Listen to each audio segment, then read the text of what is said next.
There'll be times where you want to sort your data by multiple columns at the same time.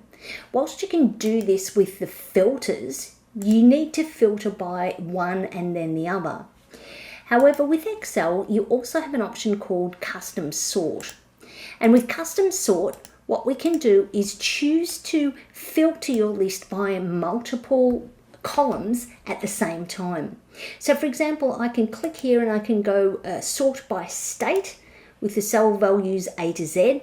Of course, the cell value options would change. For example, if I chose a column that had the dates in it, the options here are oldest to newest, and I can choose different options such as the color of the cell, or if there's conditional formatting or different font colors, etc. I'm just going to choose by state, A to Z, and then I'll add another level. So once it's sorted by state as the first criteria, I then want it to sort alphabetically the clients. And then I want to sort it by order amount, smallest to largest. So it's going to perform in this order. It'll do the state first, then the client, then the order amount. If I want to change the sequence, I can just click on a particular element and I can use the up or down arrows to change it in the sequence.